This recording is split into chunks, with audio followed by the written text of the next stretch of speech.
You know, there's this one book that has literally shaped empires, inspired some of the most incredible art you'll ever see, and probably sits in millions of homes right now. But at the same time, it's got to be one of the most picked apart, debated, and flat-out criticized texts in all of human history. Yeah, we're talking about the Bible. So how is it possible? How can one single book be seen as the perfect, infallible word of God by billions of people, while so many others look at it and just see a collection of myths, contradictions, and, really outdated laws? Well, that's the big question we're going to get into. Let's dive into this huge debate and look at the core arguments from both sides, the critics and the defenders, based on what our sources say. All right, so the first major hurdle for the Bible's divine authority, at least according to critics like the American Humanist Association, is this idea that it's just full of contradictions. I mean, their argument is pretty straightforward. If a book can't even agree with itself, how on earth can you call it infallible? And they point to examples right from page 1. I mean, literally the first 2 chapters of the whole book. In Genesis 1, the story goes, first animals, then man and woman are created together. Simple enough. But then you flip the page to Genesis 2, and the whole sequence gets turned on its head. Now man is created first, then the animals show up, and then woman is created from the man. For critics, this isn't some minor detail. This is a massive, clear-cut contradiction right at the very foundation of the entire text. And hey, this isn't just an Old Testament thing. Fast forward to the New Testament and you find a similar kind of problem in a really, really crucial spot, the story of Jesus' crucifixion. You've got the 4 Gospels, Matthew, Mark, Luke, and John, which are like the absolute cornerstones of Christianity. But when it comes to Jesus' final words on the cross, they seem to give 3 totally different accounts. So for a skeptic, the question is pretty obvious. Which one was it? They can't all be his last words, right? Okay, one more example for you, this time from the book of Acts. It's about a huge moment, the Apostle Paul's conversion. In one version of the story, the guys with him hear a voice but don't see anyone. But in another telling, they see a bright light but don't hear the voice. Now, you might think, okay, that's a small detail, but these things really start to add up. The big takeaway for critics is that there are hundreds of these little discrepancies, and all together, they seriously challenge the idea that this is a perfectly preserved, divinely written book. So that's the whole argument about contradictions. But the critique doesn't stop there. The second big area of focus is the Bible's ethical and moral framework. Because, let's be honest, when you read some of these passages with a 21st century mindset, they can raise some really tough moral questions. Yeah, the writer Valerie Tarko has this great phrase for some of them, awkwardly useless commandments. We're talking about rules from the Old Testament that, to us today, just seem bizarre. Don't wear clothes made of 2 different fabrics. Don't get certain kinds of haircuts. Critics look at this and ask, wait a minute, if this is supposed to be the timeless word of God, why is it so focused on fashion and grooming, but not, say, explicitly condemning something like child abuse or telling people to wash their hands? It's a question of priorities. But, it moves beyond just awkward rules and gets into much more serious territory. Take this verse from Leviticus. It's not just mentioning slavery in passing.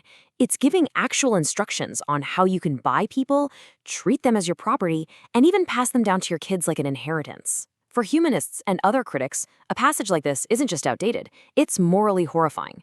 And that makes it really hard to see the book as a guide for all people for all time. And it goes even further. The American Humanist Association points to passages where the biblical God straight up commands genocide. He orders his people to completely white out other groups, slay both man and woman, infant and suckling. That's a direct quote.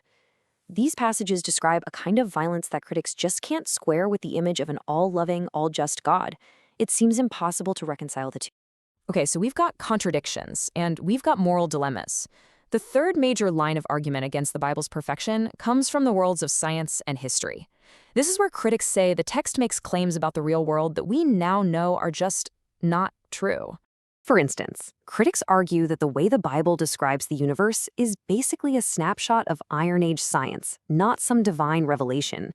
It talks about the earth being fixed on pillars so it can't move, and being covered by a firmament, which, if you look at the original Hebrew, really sounds like a solid dome, like a big piece of hammered metal over the sky.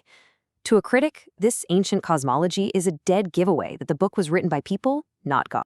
And then there's the history. The Bible makes these huge historical claims that just don't seem to be backed up by any other evidence, like the Roman census described in the book of Luke, the one that supposedly made everyone in the whole empire travel back to their ancestral home.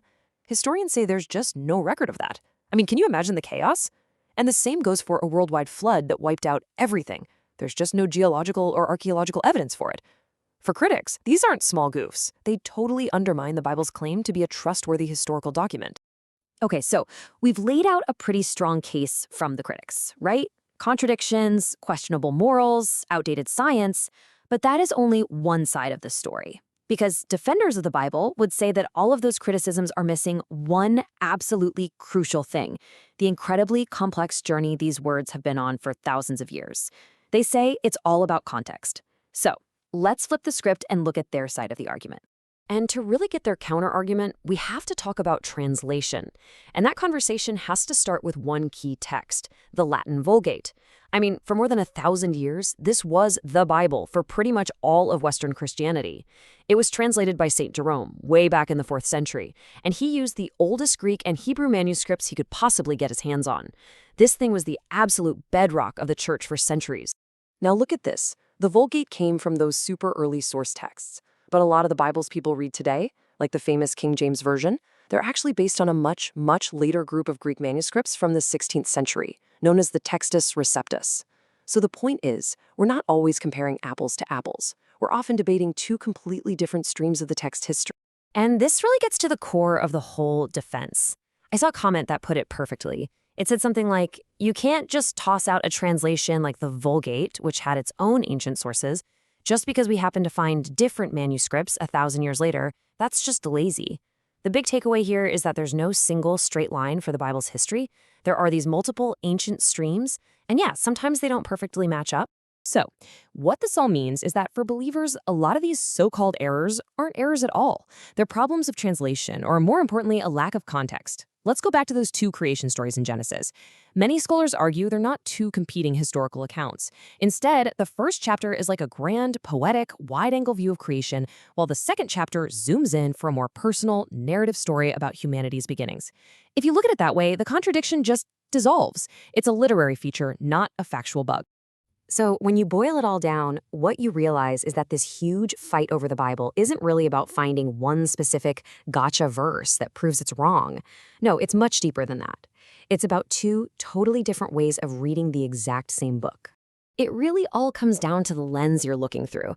On one side, you've got the critical historical lens. This approach treats the Bible like any other ancient document. You know, a book written by humans in a specific time and place. And if you read it that way, of course you're going to find things that seem like contradictions or errors. But then there's the lens of faith. This one starts from a complete opposite direction, the belief that the text is inspired by God. From this point of view, any apparent problems aren't flaws in the book itself, but challenges for us, clues that we need to dig deeper into the original language, the culture, and the context.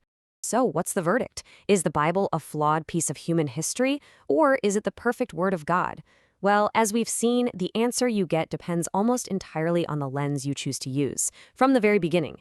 And this isn't just some dusty academic debate.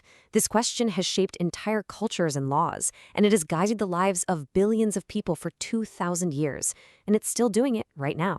And that really leaves us with one final big question to think about. Whatever you believe about its origins, you just can't deny the Bible's impact on the world.